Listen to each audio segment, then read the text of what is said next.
So hello everyone and again I welcome you all to IS point YouTube channel. और बात करें आज के सेशन की, तो आज के सेशन के अंदर हम 2-3 महत्वपूर्ण आर्टिकल्स पे डिस्कशन करेंगे।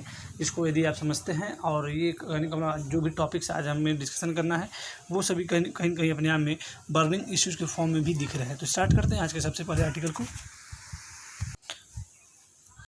तो जैसे कि आप सभी देख पा रहे होंगे, जो हमारा पहला आर्टिकल है वो है नीड फॉर ट्रांसपेरेंसी। यानी बात की जा रही है जो पीएम केयर्स फंड है, यानी जो पीएम केयर्स फंड है उस पर जो भी डिबेट्स चल रही हैं, जो भी चर्चाएं पिछले दिनों से न्यूज़पेपर में बनी हुई हैं, जैसा कि हमने कल भी बात की थी इससे संबंधित अपने आर्टिकल के अंतर्गत, तो इसमें ही कहा जा रहा है कि नीड फॉर ट्रांसपेरेंसी, यानी कि इसमें ट्रांसपेरेंसी की आवश्यकता है, यानी पारदर्शिता की आवश्यकता है। तो स्टार्ट करते हैं, इसके संपूर्ण एस्पेक्ट को डिस्कस करते हैं। The government must not stall queries related to the operation of PM cares fund.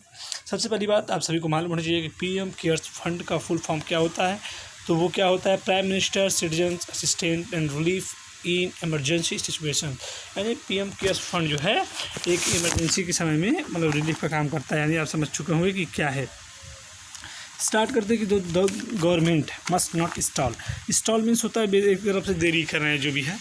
तो गवर्नमेंट को देरी नहीं करना चाहिए किसके लिए, कि जो क्वेरीज जो भी क्वेश्चंस उठ रहे हैं related to the operation of PM cares fund, कि जो भी क्वेश्चन उठ रहे हैं कि ऑपरेशन ऑफ पीएम केयर्स यानी पीएम केयर फंड से संबंधित जो भी क्वेश्चंस उठ रहे हैं, जो भी क्वेरीज आ रही हैं, उसको जवाब देने के लिए गवर्नमेंट को देरी नहीं करनी चाहिए।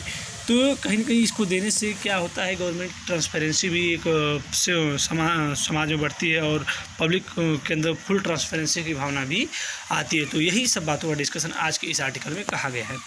There is something about the nature of the prime minister citizens assistance and relief in emergency situation, यानी कि PM cares fund that has led to demand for its scrutiny. देखिए, लेड टू कम मीन्स होता है आपका कारण, क्या होता है, रीजन, ये होता है कारण। यानी there is something about the nature, यानी कि ये बातें की जा रही है लगभग जो नेचर है ऑफ द पीएम्स केयर, यानी पीएम्स केयर के नेचर के बारे में बेसिकली बात की जा रही है कि जो कि बना हुआ है क्या, लेड टू, जो कि कारण बना हुआ है, is led to demand for its scrutiny. यानी कि यही फंड जो है कारण बना हुआ है क्यों, किसके लिए, डिमांड फॉर स्क्रूटनी। स्क्रूटनी का मतलब होता है बारीक तरीके जांच करना, यानी कि इसकी जांच के लिए बार बार मांग बढ़ रही हैं, इसीलिए कहीं ना कहीं ये जो पीएम केयर्स फंड है वो अपने हमें हाईलाइट फॉर्म में चल रहा है।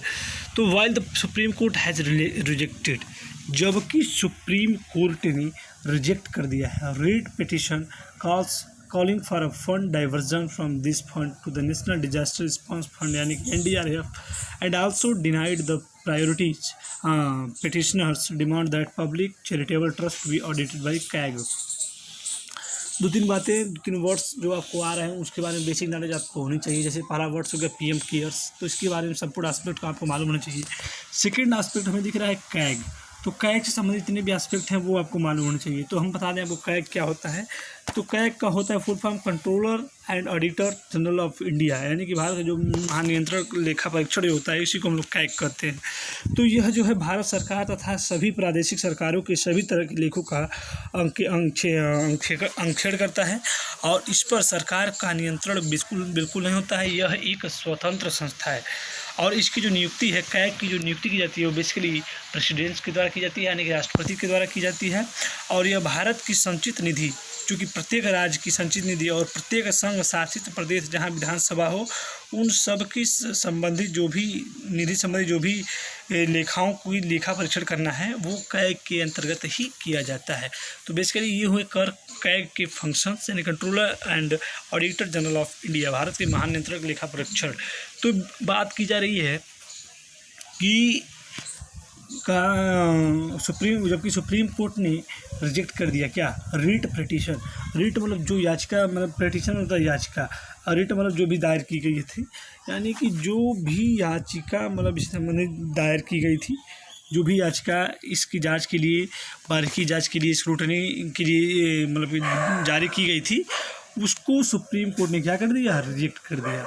And calling for a fund diversion, और भी बातें कही गई थी क्या, कि द फंड, इस फंड को यानी पीएम के फंड को डाइवर्जन कर दिया जाए, इसको मोड़ दिया जाए, इसको भेज दिया जाए किसमें, national disaster respond response fund यानी कि NDRF में भी इसको डाइवर्ट कर दिया जाए, इसको उसमें सेंड कर दिया जाए। एंड ऑल्सो डिनाइड, इसको भी डिनाइड कर दिया गया सुप्रीम कोर्ट के द्वारा। Denied the petitioner demand that the public charitable trust B audited bye CAG. और साथ ही साथ जो डिमांड की गई थी कि जो ये पब्लिक चैरिटेबल ट्रस्ट है इसकी ऑडिट की जाए। इसका ऑडिट का मतलब होता है आपका लेखा परीक्षण, यानी इसकी लेख लोखा जो भी है इसके बारे में सभी मतलब कि जो भी इसकी अमाउंट आया गया जो भी है इसका मतलब बेहतर तरीके से परीक्षण। तो लोग लेखा जो भी आप समझ सकते हैं। तो साथ ही साथ ये भी मतलब कि पिटिशनर की डिमांड थी कि जो इसका पब्लिक चैरिटेबल जो ट्रस्ट है यानी PM केयर्स, इसकी ऑडिट किया जाए। इसके द्वारा कैग के द्वारा इसकी ऑडिटिंग किया जाए। तो इसको भी सुप्रीम कोर्ट के द्वारा डिनाइड कर दिया गया। डिनाइड मतलब मना कर दिया गया।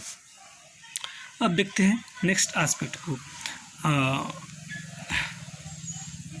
questions remains about its need, operation and its persisting lack of transparency। तो बेसिकली क्वेश्चन जो है रिमेंस अबाउट इट्स नीड, इसकी जो आवश्यकता है इस पर क्वेश्चन उठ रहे हैं। Operation and its persisting lack of transparency, तो बेसिकली ये क्वेश्चन तो है या नहीं है बात तो अलग है, उसको खारिज कर दिया कोर्ट ने, बात अलग है।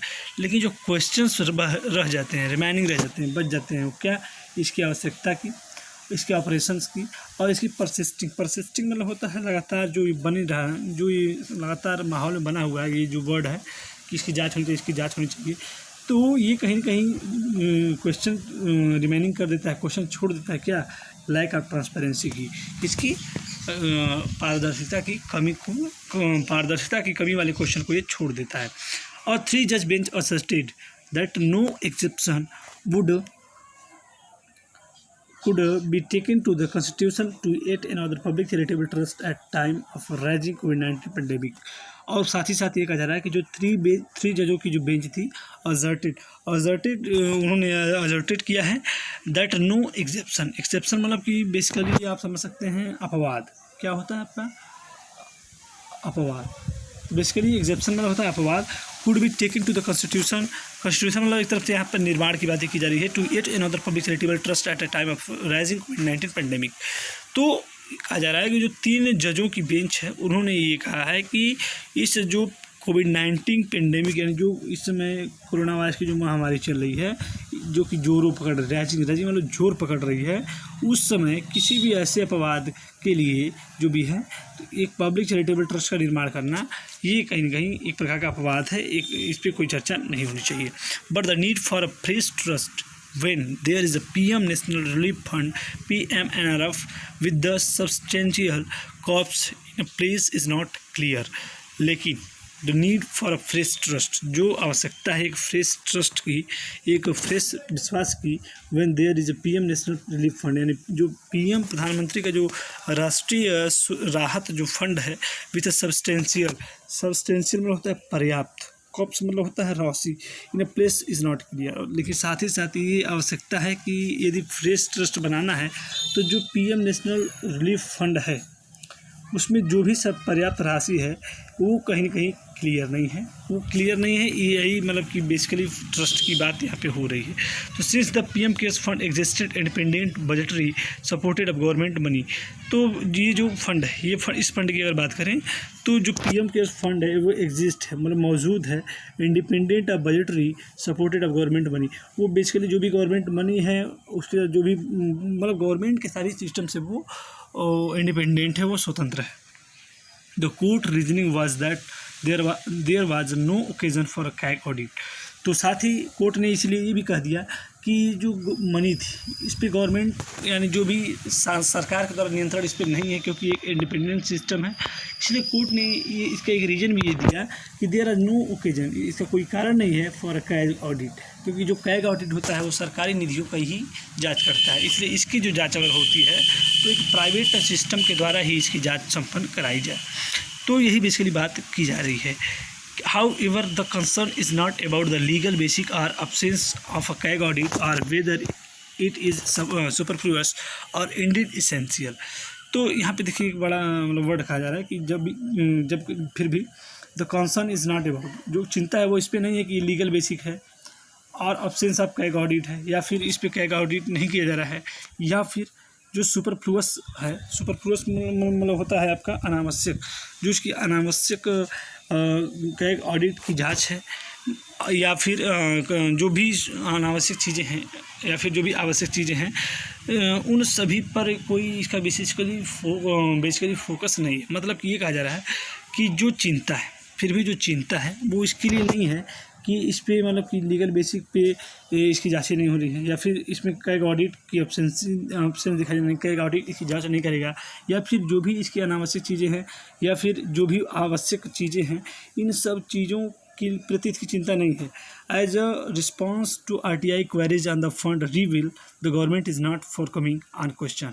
चिंता तो इस बात की है कि एज ए रिस्पॉन्स, कि जब भी इसकी रिस्पॉन्स देने की बात आती है टू RTI क्वेरीज, जो भी RTI क्वेरीज से अगर इस पर क्वेश्चन किया जाता है RTI क्वेरीज के द्वारा, तो किस पे, ऑन द फंड, इस फंड पे, तो reveal the government is not forthcoming on questions on its transparency और अकाउंटेबिलिटी।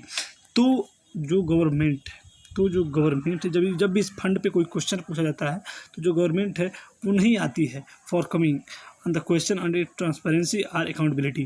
तो इसके बदले, इसके एवज में जो गवर्नमेंट है वो खुल के सामने नहीं आती है। किसके लिए? इसकी ट्रांसपेरेंसी के लिए, इसकी पारदर्शिता के लिए, या फिर जो भी अकाउंटेबिलिटी के लिए। तो बेसिकली ये अपने आप में एक क्वेश्चन बना हुआ है, एक चिंता का विषय बना हुआ है। तो कुल मिला जुला के यही कहा जा रहा है कि गवर्नमेंट का जो दायित्व है, गवर्नमेंट का जो ट्रांसपेरेंसी लाने के लिए जो स्टेटमेंट देने चाहिए, वो स्टेटमेंट गवर्नमेंट के द्वारा देखने को नहीं मिल रहा है। तो यही कहीं ना कहीं अपने आप में चिंता का विषय है। चिंता का विषय ये नहीं कि कैग ऑडिट नहीं हो रहा है, कि इस पे लीगली इस पे जांच नहीं हो रही है, ये चिंता का विषय नहीं। चिंता का विषय ये है, इस ऑडिटर के माध्यम से ये कहा जा रहा है कि जब भी इस पे क्वेश्चनिंग हो रही है तो गवर्नमेंट खुलकर सामने नहीं आ रही है। स्टार्ट करते हैं नेक्स्ट आर्टिकल को। इस आर्टिकल में आप देखेंगे government to set up a national recruitment agency, कि गवर्नमेंट ने सेटअप किया है नेशनल रिक्रूटमेंट एजेंसी यानी NRA, जो भी राष्ट्रीय भर्ती एजेंसी को सुप्रीम गवर्नमेंट ने लॉन्च किया हुआ है। इसके अंतर्गत आप हाईलाइट फॉर्म पढ़ रहे होंगे कि कॉमन एलिजिबिलिटी टेस्ट यानी CET, इसके द्वारा परीक्षार्थियों को विभिन्न प्रकार की परीक्षाओं में बार-बार पेपर देने की आवश्यकता नहीं होगी। जैसे एक प्रकार से आप समझ लें टेट देते उसी तरह कैट है, यानी कि the union cabinet on Wednesday approved the creation of national recruitment agency NRA for conducting a common eligibility test for various government job. तो पिछले बुधवार को जो गवर्नमेंट ने मतलब अप्रूव कर दिया है, उसको लागू कर दिया है, किसको? NRA को, यानी कि नेशनल रिक्रूटमेंट एजेंसी को, जो कि कंडक्ट कराएगी CET यानी common eligibility test for various examination. जो विभिन्न प्रकार के एग्ज़ाम होते हैं उस पर मतलब जो भी अब उसके माध्यम से जो भी गवर्नमेंट जॉब के लिए एग्ज़ाम होते हैं उनके लिए अब कॉमन एलिजिबिलिटी टेस्ट का आयोजन करवाएगी NRA। तो बेसिकली इसके कुछ अगर आप एस्पेक्ट को समझें तो वो कुछ इस प्रकार होंगे कि पहली बात तो हम ये समझें कि NRA के माध्यम से जो SSC है, जो IBPS है के द्वारा जो भी आयोजित की जाने वाली प्रारंभिक परीक्षाओं के लिए जो उनका दायित्व होता है उसको कम किया जा सकता है। और जो NRA है, नेशनल रिक्रूटमेंट जो एजेंसी है, वो एक CET हर साल में कम से कम 2 बार आयोजित करेगी, जो विभिन्न गैर राजपत्रित सरकारी नौकरियों के लिए RRB, IBPS और SSC नौकरियों के लिए प्रीलिम्स परीक्षा के रूप में कार्य करेगा। और यह परीक्षा का जो है प्रथम चरण होगा, इसके बाद जो भी प्रोसेस रहे। तो बात करें कि जो CET स्कोर है वो 3 साल के लिए वैध होगा, यानी यदि ये एक बार आप CET का एग्ज़ाम देते हैं कॉमन एलिजिबिलिटी टेस्ट का, तो ये जो आपका प्रमाण पत्र रहेगा 3 साल के लिए वैध रहेगा। और 3 साल के अंतर्गत किसी भी गवर्नमेंट जॉब में अगर वैकेंसी निकलती है तो आप उसके लिए वैध माने जाएंगे, योग्य माने जाएंगे। तो इसमें मुख्यतः जो अगर बात की जाए कि CET जो है प्रमुख लगभग हिंदी और इंग्लिश में ही नहीं बल्कि 12 प्रमुख भाषाओं में आयोजित होगा। तो यही लिखा है कि NRA will initially conduct the CET for 3 sector. जो NRA है, नेशनल रिक्रूटमेंट एजेंसी है जो है, वो कंडक्ट कराएगी CET को 3 सेक्टर्स में। 3 सेक्टर्स में वो कौन कौन से होंगे? Railway recruitment board, SSC staff selection commission and institute of banking personal selection और IBPS के माध्यम से 3 सेक्टर्स में इसकी आयोजन कराएगी। It will be held separately for the 3 levels graduate, 12th pass and 10th pass for a non technical post for 3 agencies. तो ये आप समझ चुके होंगे। Examination will be conduct online twice in year, 12 language and will be based on common curriculum. तो ये जो exams होंगे वो लगभग 12 भाषाओं में होंगे और हर साल होंगे लगभग ट्वाइस ईयर, 1 साल में 2 बार होंगे। और जो भी इसका करिकुलम होगा उसी आधार पर निर्धारित होगा। तो score will be valid for 3 years period. Student can write the test multiple times and their best score will be taken into account. तो ये जो लगभग आपका स्कोर होगा वो 3 साल के लिए वैध होगा।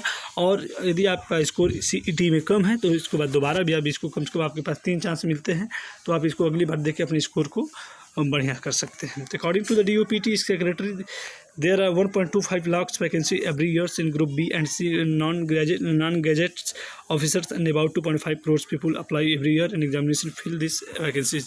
तो आप सभी लोग जानते होंगे कितनी वैकेंसी हर साल निकलती है, उनको कराने के लिए सरकार को कितनी मेहनत करनी पड़ती है। तो इसी चीज़ों को कंट्रोल में लाने के लिए, इसी को बेहतरीन करने के लिए NRA का आयोजन किया गया है, NRA का गठन किया गया है, जिसके अंतर्गत कॉमन एलिजिबिलिटी टेस्ट होगा और जिसको स्टूडेंट देता है तो एक बार देने के बाद अगर उसके स्कोर अच्छे हैं तो 3 साल के अंतर्गत कोई भी अगर वैकेंसी निकलती है तो उसमें वो एग्ज़ाम दे सकता है। तो आज के लिए इतना ही।